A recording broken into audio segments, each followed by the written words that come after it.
Hello students, welcome back to discussion of Chapter 3, Culture.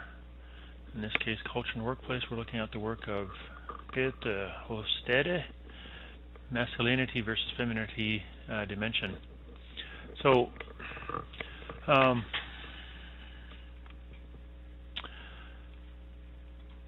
as it says there,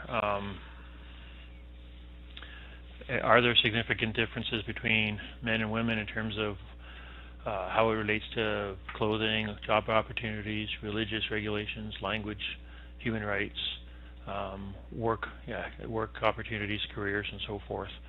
So generally, the definition would be masculine societies value that assertiveness, competitiveness, materialism, as opposed to the feminine values of relationships, the quality of life.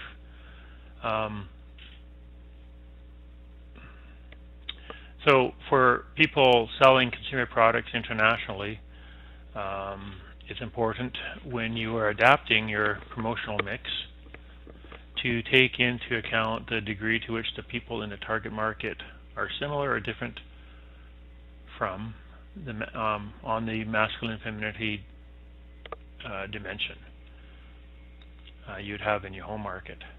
If the countries with that low score or the high masculine score may object or find some disconnect if a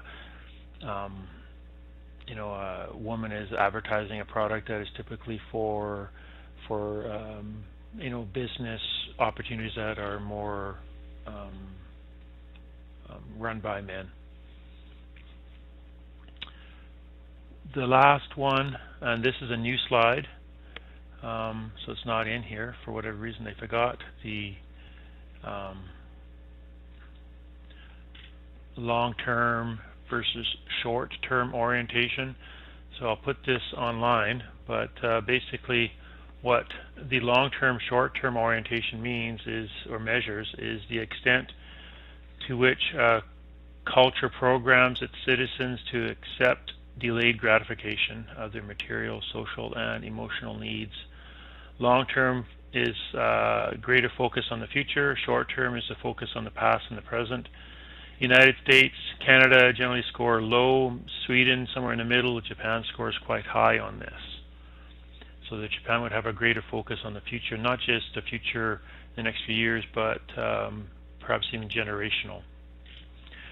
So that is the work of Hofstede. His results are interesting, but we need to be careful about reading too much into his dimensions. Because, well, for one, he does assume a one-to-one relationship between a culture and a nation state. So he would have addressed Canada as one culture. And we know that's not the case. Maybe it was the case 30 or 40 years ago when he did this study, but it wouldn't be the case now. It seems clear we have examples of nations including multiple cultures. The reality of culture in the workplace is considerably more complex than his results would suggest. His research team was composed of Europeans and Americans. This shaped their questions as well as their analysis of the answers. Could also be shaped by their own biases. All of his respondents were from a single industry, the computer industry, and were employees of a single company, IBM. So if that did that study today and you researched Apple, the computer industry, and picked one company like Apple, well, there's going to be huge cultural differences just because of the type of employee that fits in well with Apple or Google or whatever single industry or single company that you'd pick. So there are some cautions to be aware of. However, it does give us generally a good starting point, especially if the differences are still extreme. Now, what research has found recently is that the differences are kind of converging. They are becoming smaller and smaller. The world is becoming a smaller place, in essence, and those dimension values are coming closer together. So when you look at cultural change,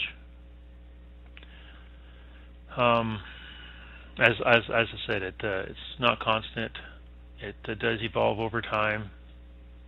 Economics may be an important factor in societal change. You can look at McDonald's prides themselves on this, that they went into East Germany, they went into Russia, and a few years after that, communism fell, the Berlin Wall fell, and was it because of economic factors like McDonald's and other businesses going in there to westernize those societies? Who knows?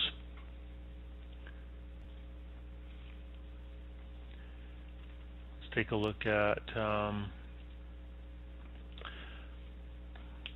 cross-cultural literacy, just understanding the difference, where good starting points are in terms of conversation,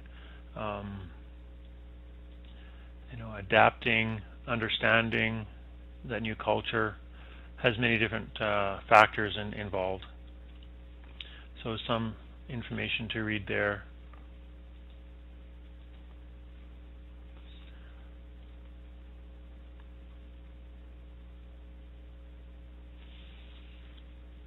I think these last slides are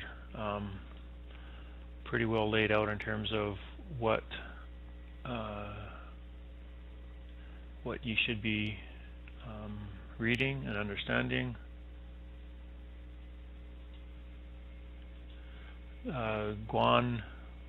Guanxi networks, often supported by the idea of reciprocal gift giving. We'll talk more about ethics in the next chapter, so it's a good place to stop. Stop chapter 3.